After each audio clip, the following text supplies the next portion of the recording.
চারজনে দৌড়া দৌড়া এভাবে আসারছে আর বুকের ভিতরে ভর্তুটা করে পালাইয়া মানে সব কলজা গুড়া কিকনিক সব শেষ করেছে এই রাস্তাটার ভিতরে আসতে মানে এই রাস্তাটা পালাইয়া ওই দৌড়িয়ে গেছিল এদিকে তখন চৌরই করে দৌড়ান মারছে বাবু সাইফুল ইসলাম বাবু আর বাবুর ছেলে আমার ভিতরে মারি দিছে আমি আসছি তো আমার ভিতরে এমনি আইতে করতেছে আজ 28 দিন আমার ভিতরে মারি নিছে কেন একটা আসামি এনে ধরা হয় না। কুমিল্লার বুড়িচংয়ের এরশাদ ডিগ্রি কলেজের একাদশ শ্রেণীর ছাত্র আলোচিত তুহিন হত্যা মামলার দীর্ঘ 1 মাস অতিবাহিত হয়ে গেছে, কিন্তু এখনো ধরাছোঁয়ার বাইরে রয়েছে এই মামলার অন্যতম প্রধান আসামি সাইফুল আলম বাবু ও তার সহযোগীরা। ওয়ালটন এখন দেশের সীমানা পেরিয়ে পৌঁছে গিয়েছে 50টিরও বেশি দেশে। ওয়ালটন ঘরে ঘরে বিশ্বজুড়ে। কোনো এক অদৃশ্য শক্তির কাছে পরাজিত অসহায় এই পরিবারটি ছেলে হত্যার বিচার পেতে যাকেই পান তাকেই আঁকড়ে ধরে কাঁদেন মৃত তুহিনের মা বাবা ও নিকটাত্মীয়রা। আমি তোরে কিচ্ছু করতাম না।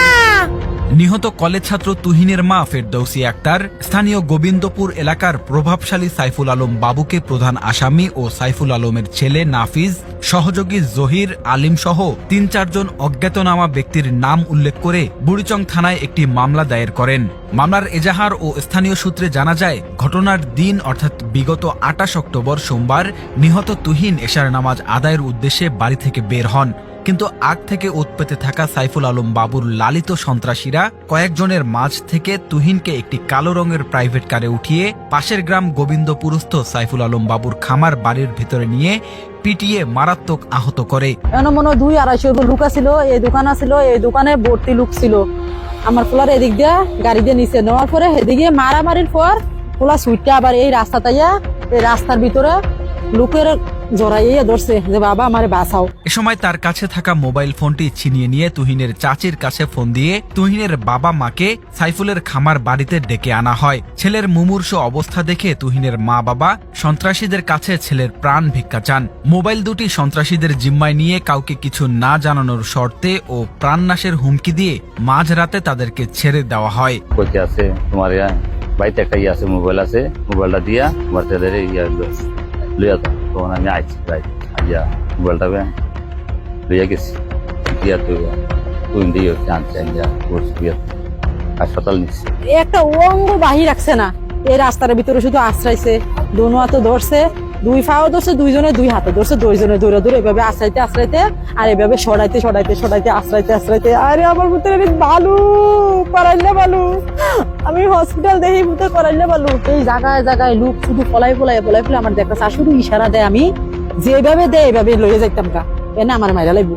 তখন আয়া দেখি গেট তালা, গেট বন্ধ, এটার ভিতরে তো হেরে মারছে। SS5 এর ভিতরে 3 ইঞ্চি রড চুলানো ছিল ঢালাই করা, এই রড দিয়া হাতড়ি বেঞ্জালেছে, পাউডি বেঞ্জালেছে, বাইন্দা ফালাইয়া যতক্ষণ ফাঁসছে পিটাইছে। এ সময় তুহিনের শারীরিক অবস্থার মারাত্মক অবনতি হওয়ায় প্রথমে তাকে বুড়িচং উপজেলা স্বাস্থ্য কমপ্লেক্সে নিয়ে গেলে সেখানে কর্তব্যরত চিকিৎসক তাকে কুমিল্লা মেডিকেল কলেজ হাসপাতালে রেফার করে। কুমিল্লা মেডিকেল কলেজ হাসপাতালে নেওয়ার পর তুহিনের অবস্থা আশঙ্কাজনক হওয়ায় কর্তব্যরত চিকিৎসক তাকে প্রয়োজনীয় চিকিৎসা দিয়ে ঢাকা মেডিকেল কলেজ হাসপাতালে নিয়ে যেতে বলেন। পরে ঢাকা মেডিকেল কলেজ থেকে উন্নত চিকিৎসার জন্য রাজধানীর আনোয়ার খান মডার্ন মেডিকেল কলেজ হাসপাতালে লাইফ সাপোর্টে থাকাকালীন গত ২৭ অক্টোবর জীবনযুদ্ধে হেরে গিয়ে মৃত্যুর কোলে ঢলে পড়েন তুহিন।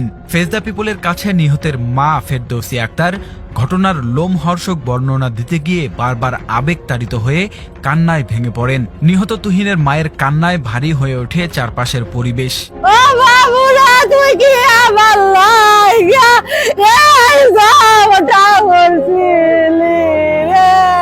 আমার স্বামী আর আমি আসছি, তখন আমার স্বামী আমার দেহা ওই যে লুঙ্গি এইভাবে লুঙ্গি দিয়ে বাইন্দে রাখছি। তো গোবিন্দপুরের দোকানদার কইছে এই লুকাইছে গেটটা খোলো, তখন কই গেট খোল, ওইতে গেটটা খুলছে, খুললে তো কই লাডিলো ধরালো, এডির মাঠ এডির ফিটা লাগা এডিরও শেষ করলাম। এই অন্ধকার থেকে আনছে, ওই গাছ ক্ষেতের ভিতরে ফুল গাছের এদিকে থেকে আনছে। খোলনের জন্য আমি এনে আছি, তো অনেক হেরাই সবাই এনে এই তারা হুমকি করতেছে এই লাডিলো বাসলো। আমি দেখি আমার টুহিন নাই, তখন যখন আমি এনে আই এসেছি তখন ওই 5 গুলো যে এই এর ভিতরে আমার ভিতরে তারা পানি দিছে, পানি দিতে এর ভিতরে তারা পানি দিতে আছে, মনে হয় গাওটা বীজ আনতে কাটছে। এনে আমার ভিতরে আমার খালি পানি দিছে। এর তো পানি দিছে এর ভিতরে মুড়ে আমার ভিতরে পানি দিছে এর ভিতরে মুড়ে আমার ভিতরে পানি দিছে যখন আমি আইছি তখন আমার ভিতরে এমনি আইতে কইতেছে তখন আমার ভিতরে যখন আইতে পারে না যখন এনে আইছে তখন তোর এইভাবে হাঁটে কেন এই এনে মারছিল পুরো গাও ভিজা তখন আমার ভিতরে যখন এনে আইয়ে কাক দিছে আমি ওই এনে দাঁড়াবেছি বয়ে কাছে আই না আর তারা সব এনে বইয়ের ভিতরে এই লোক তখন আইনে দৌড় দিয়ে এনে একটা চেয়ার দিছে আমার তিনটা চেয়ার দিছে গো বাবা এনে বয়ে রয়েছে আপনারা ঘরটা খুলে দেখেন এটার ভিতরে কি অবস্থা বাবা এনে বয়ে রয়েছে আমার ভূতের এনে বয়ে রাখছে তখন তুই আব্বু এনে বইছে এনে বয়ে রয়েছে এনে লোক বয়ে রয়েছে এনে লোক বয়ে রয়েছে এনে লোক সব এনে বয়ে রয়েছে জহির এনে বয়ে রয়েছে আমি বয়ে ভিতরে ঢুকছি না আমি ওই এনে দাঁড়া রয়েছি দেখি আমার তুই না চেয়ারা ভয় লাগছে আমি কাছে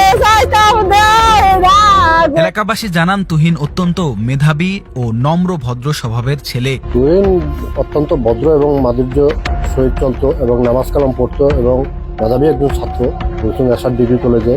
সে মানুষের আপদ বিপদে সবসময় দৌড়ে যেত।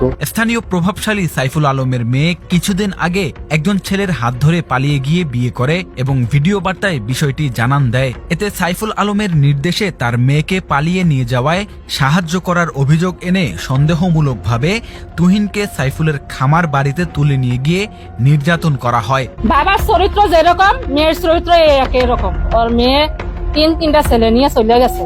ওর মেয়ে যাওয়ার পিছনে আমার নানা বাড়ির ছেলের নাকি বলে হাত আছে, ওই সন্তকমূলক নিয়ে তারে নিয়ে মারা হয়েছে। এলাকাবাসী জানান আত্মগোপনে থাকা ঘাতক প্রবাসী সাইফুল যে কোনো সময় প্রবাসে চলে যেতে পারে।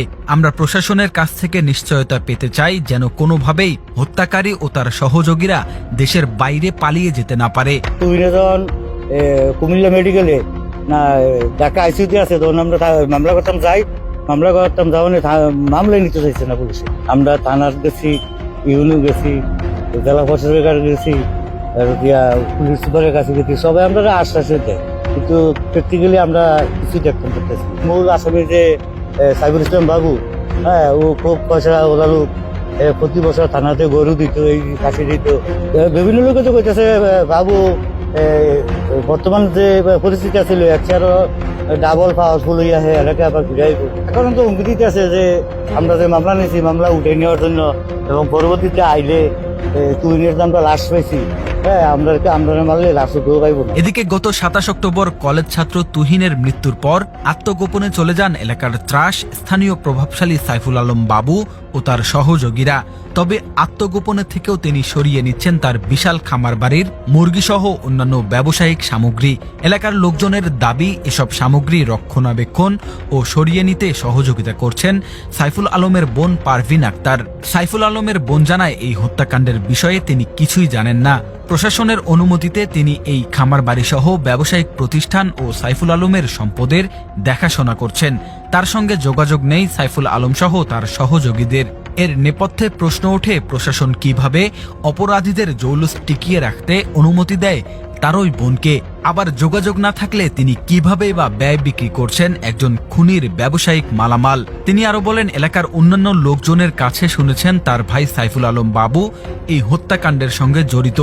তথ্য প্রমাণে যদি তার ভাই এই হত্যাকাণ্ডের সঙ্গে জড়িত থাকেন তবে যেন অপরাধীদের সর্বোচ্চ শাস্তির ব্যবস্থা করা হয়। সাইফুল প্রভাবশালী হওয়ায় প্রথমে ভয়ে কেউ মুখ খোলেনি, তখন সাইফুল আলম বিভিন্ন জায়গায় তার হুঙ্কার ছোড়েন। তুহিনের মৃত্যুর পর এলাকাবাসী ও ছাত্র সমাজ ক্ষোভে ফুঁসে ওঠেন। দফায় দফায় বিভিন্ন জায়গায় বিক্ষোভ মিছিল ও মানববন্ধন অনুষ্ঠিত হয়। এ সময় তারা জেলা প্রশাসক এবং পুলিশ সুপার বরাবর একটি স্মারকলিপি জমা দেয় ও কুমিল্লার বিজ্ঞ 2 নং আমলি আদালতে মামলা দায়ের করে। আদালতের নির্দেশে 2 জনকে গ্রেফতার করে ডিবি পুলিশ, কিন্তু মূল আসামিরা এখনো ধরাছোঁয়ার বাইরে। ন্যায্য বিচারের দাবিতে রাষ্ট্রের দিকে তাকিয়ে অপেক্ষা করছেন তুহিনের দরিদ্র বাবা মা, ছোট 2 ভাই, আত্মীয় স্বজন, পাড়া প্রতিবেশী সহ এলাকার সর্বস্তরের মানুষ। আদৌ কি তুহিন হত্যার সুষ্ঠু বিচার হবে নাকি খুনি সাইফুলের প্রভাব ও অবৈধ কালো টাকার থাবায় এক বুক হতাশা নিয়ে অন্ধকারে মিলিয়ে যাবে দিনমজুর পরিবারের অপেক্ষা। তারা যাতে অতি দ্রুতভাবে গ্রেফতার করা হয়, তাকে যারা হত্যা করছে তারা যেন উপযুক্ত একটা শাস্তি পায়, তার আত্মা যেন শান্তি পায়। আমরা সর্বোচ্চ ছাড় দিয়ে রাখছি, দেখতেছি তারা কি করতেছে।